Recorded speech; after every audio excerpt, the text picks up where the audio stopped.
So, opening day ng passport with the supposed Japan visa. Hopefully, ginanta na ako ng multiple entry. So, dito pa lang natin Manila.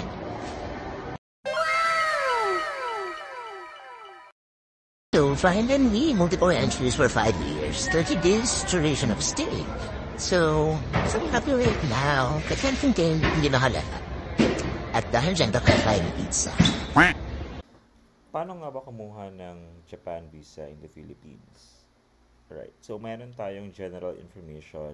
This one is taken from the official website of the Japan Embassy in the Philippines. So, effective 30th of July 2007, ang sabi dito, lahat daw ng mga visa applications except yung mga indicated doon sa number 2 sa baba must be coursed through travel agencies. So, meaning to say, specifically for magtutour, mga visitors, kung dati pwede kang directly magpasa sa embassy, now dadaan talaga siya ng agency. Actually, free lang siya. Kaya lang nagkakaroon ng payment because ang requirement na papadaanan ng agency. Okay? So, hope that's clear. Okay, let's go to this Visa Consular Services and ano nga ba pala muna yung mga accredited agencies wherein we can get our visas. So, ito, from the website itself, dito mo rin makita yung mga accredited agencies. So, yan. And kasama yung mga addresses nila and contact information. Sa akin, ang napili kong agency is Rally Tours and Travel Agency sa 5th floor ng Mega Mall. Okay? Ang maganda rin sa Rally Tours, kapag nag-apply ka ng multiple entries, mag-add ka lang ng 500.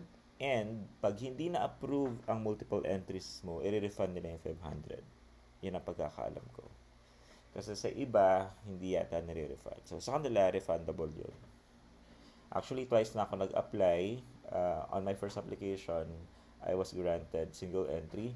And then, sa pangalawa, naging multiple entries na. Wala namang kaso kung sa first mo single entry. Dapat ang ginawa ko nga, nag-apply na agad ako ng multiple entry. Pero dahil nga, natakot ako baka ma-deny, kaya single entry muna para safe. Although, sabi naman nila, kung ma-deny ka naman sa multiple entry, meron ka pa rin single entry. Yun ang sabi. Ang worst na pwede mangyari ma-deny ka altogether. Ang sa kiso kasi, nag-book na ako ng ticket, meron na akong return ticket bago pa man ako kumuha ng visa. And hindi talaga advisable yon kasi meron pa ring risk na hindi ikaw mag-grantan ng visa. So, if that happens, goodbye na doon sa mga pre-booked na hotels and also yung mga return ticket specific, especially kapag seat sale, diba? Wala namang refund yun. Okay? So, saan ba natin kukunin yung form? Actually, sa website lang din yan. Let me check muna. Okay. Ayan. So, ito yung requirement for tourism. Siyempre, yung purpose is to visit Japan for tourism. And then, yung mga requirements you can get from here. Okay. Pero, ito rin naman yung sinubmit ko. Okay, syempre, yung passport, kailangan may signature mo yon, and also dapat may 6 months pa na validity, no? At least. Yung application form and then may facial photo na 4.5 by 3.5 cm must be attached. Isa lang naman ang kailangan dyan. So, kapag magpapapicture kayo, sabihin nyo lang for Japan visa. PSA issued birth certificate and marriage certificate. For married applicants, syempre kailangan may marriage certificate on top ng PSA issued birth certificate. Issued within 1 year. Very important, issued within 1 year.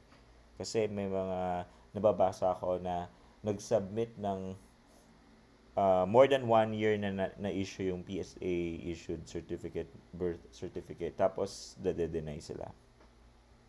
And then additional requirements, sabi dito, if 3 is unreadable, kapag unreadable daw itong number 3, kailangan meron kang birth or marriage certificate issued by your local civil registrar. And yun, and so. Nandito naman, self-explanatory naman yung iba dito. And also, yung itinerary in Japan, meron silang sinusunod na format in which I can also share through this website. And in my case kasi, syempre, nagsubmit ako ng itinerary and ang i-cover ko lang dito, yung sa akin, based on my experience, yung mga sinubmit ko. Syempre, ako yung mag-shoulder ng mga expenses ko, kaya medyo madali yun kasi wala akong masyadong dependencies.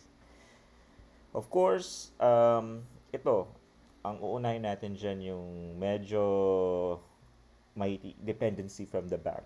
For example, yung bank certificate, so yung balance niya within the last 6 months must be shown. Yan, yung may ADB, yan, yan. Usually naman sa akin kasi BDO, usually naman 6 months talaga. Alam na nila yon.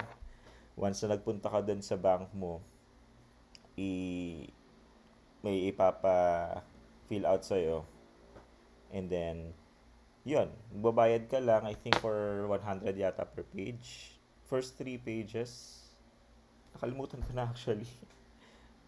I'll check siguro. Ililink ko na lang or i-comment ko na lang. And then, applicant's tax payment cert. Okay, form 2316. Yan, sinambit ko rin yan. And yung applicant's employment cert. Alright? Okay, so lagay yung period of your employment, yung salary, yung position, and so. Sa baba naman, hindi ko naka-cover kasi wala naman ako experience kapag in case merong nag-guarantor sa'yo. So basically, susundan mo lang din naman lahat ng requirements makita mo dito sa page na to. Okay? And then yung form from this link here. Okay, from this page, consular, diba? Services. And then sa bandang baba, nandito yung mga application forms. So, ang pinaka-download ko lang dito is this one. Ayan, so ito yung example niya. Ganyan lang. So, pwedeng sulat kamay, pero ako I prefer i-print na lang, computerize na lang. So, ito yung form niya. Okay. So, ayan. Editable naman yung PDF. Okay, so ito yung sample ng form na sinubmit ko doon sa agency. Okay, so visa application form to enter Japan. Okay, ipo-paste mo dito yung actual photo mo na yan yung dimension. Yan. Surname as shown in passport. Very straightforward. And NA, wala naman ako ibang names. Date of birth, remember yung format niya, mauna yung day, month, and year. Place of birth, yung marital status, your citizenship. And kung meron kang ibang citizenships, or let's say dual ka ba, or naturalized ka ba. So, in my case, not applicable. And yung government ID, nilagay ko national ID. Kung wala kang national ID, maybe other government ID, pwede. Passport type, i-mark mo yung ordinary. And then your passport number as shown in your actual passport. Yan. Place of issue, blanco lang pala dito ko, no? Pero that's fine. Hindi ko na NA. Pero hindi naman na napansin. Pero ilagay niyo na lang NA. Date of issue, date of expiry, certificate of eligibility, NA, purpose of visit, tourism. Yung stay sa Japan, ikaw, depende sa'yo yan. Kung wala ka pa naman nabubook, pwede ka naman mag-estimate lang, let's say 5 days. And then your intended date of arrival. Sa case ko kasi, since nakapag-book na ako, kaya nilagyan ko na yan ng mga information. And the name ng airline, kung saan ka nag-book, kung ano yung syempre, yung airline. Ano ba yan? Philippine Airlines, Sebpac, AirAsia. Port of entry into Japan, kung anong airport lalapag. Yan. And then, ito, yung names and addresses of hotels. Kung wala ka pang nabubook, pwede ka namang mag-search niyan. Madali lang naman yan. Let's say, sa booking.com or Agoda, pwede ka maghanap doon. Make it more realistic, di ba? For example, kung within Tokyo ka, di maghanap ka ng malapit sa Tokyo, tapos ilagay mo lang dyan yung information. And then yung dates and duration of previous stays. In my case kasi, since pangalawang beses ko na to, meron na akong nilagay dito. Your current residential address, so yung address mo sa Pilipinas, telephone, mobile, email, current profession or occupation and position. So, dapat i-match mo siya kung anong nakalagay sa COE mo. No? Yan. Kung ano yung eksaktong nakalagay, yun na. Huwag ka na magpaligoy-ligoy. Kasi alam naman natin may mga companies wherein maraming title, di ba? Pero ibang nakasulat sa COE. So, sundan mo kung ano yung nasa COE. Okay? And then yung name of your employer. Ayan. Ako, nagsasubmit ako ng cover letter before. Pero yung sa pangalawa ko, hindi na ako nag-submit. Okay lang naman, mag-submit ka or hindi. No? Parang optional lang naman yun talaga. Ito, NA. Okay. Wala naman akong ano ba? Partner's profession or guarantor. NA lang to lahat. Kasi wala naman akong inviter or guarantor. So, not applicable. And also, this one, syempre, i-know mo yan lahat. Pero kung meron ka naman talaga dyan, ilagay mo dito sa baba. Mahirap na magsinungaling at baka mas ma-deny ka or ma-block ka from that country. Okay, so sa akin naman, hindi applicable. So, nino ko yan lahat. Date of application, ito yung date wherein you'll be submitting it to the, kunyari, dun sa agency. So, kung itapat mo na lang sa araw na yon, no? And then yung signature, kailangan, ito lang yung sulat kamay ko na ginawa, yung signature of applicant. Alright? And then, once na meron ka yan, ano ba yung mga sinubmit ko pala? Let me check kung ano yung mga nasubmit ko. Okay, so since nag-submit din ako ng for multiple entry, ito, may form din na makikita sa site in which I'll put in the description link kung saan ida-download. Meron din doong request for multiple entry temporary visitor visa. So, mag-check ka lang ng isa sa mga to. Yan, November 19 pala ako nag-submit. So, kakakuha ko lang ng 27. Usually kasi, every Thursday nila sa Rally Tour sa Mega Mall, every Thursday sila nagsasubmit. Kunyari, nagsubmit ako ng Monday or Tuesday, ipunin pa rin nila yan. Sa Thursday sila magsasubmit. And then, by Tuesday, tumatawag sila. Parang ganun din yung nangyari sa akin yung first time na nag-send ako. Parang 3 business days lang din may result na. Mabilis lang. Okay. So, ang chinek ko dito, frequent traveler to Japan. So, who has traveled Japan within the last 3 years and has financial capability. So, ito yung sinali ko for multiple entry. Pwede rin kung ikaw ay nag-travel ka sa Japan dati and other G7 countries within the last 3 years. Ano ba yung mga G7 countries? Siyempre, included na rin yung Japan doon. Let's say, US. Ano nga ba yun? I-search nga natin. Paano tayo nagkakamali? Alright, so ito yung G7 countries. 1, 2, 3, 4, 5, 6, 7. Kung nag-travel ka sa mga countries na yan, pwede mong ilagay doon. Okay, so sa akin, in my case, nag-travel ako, kakagaling ko lang ng Japan ng last month. Actually, this month lang pala kasi November 4 ako bumalik eh. So, dilagay ko na yan. Ito yung pinili ko. Pero kung first time mo, let's say, hindi ka rin nag-travel sa other G7 countries, siguro, pwede daw kasing ikaw mag-apply on your first try. Kunyari yung company mo, if belong yan sa top 1,000. Yan. Pwede rin yan. Pwede mo rin i-push yan. Okay?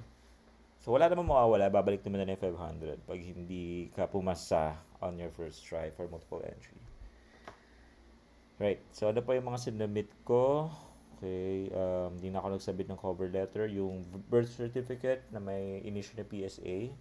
Actually, kahit hindi ka na pala mag-submit nun, kapag first time ka, yes, you can submit that. Pero sa second time, no need na. Kasi may ano ka na may used passport ka na Ay, may used visa ka na. So, hindi na i-require yun. Syempre, yung bank certificate, right? One pager lang yun. You can request that na within the day makuha mo din. Okay. Tapos, ano pa ba? Bank certificate. Yung itinerary. So, papakita ko ano itsura ng format.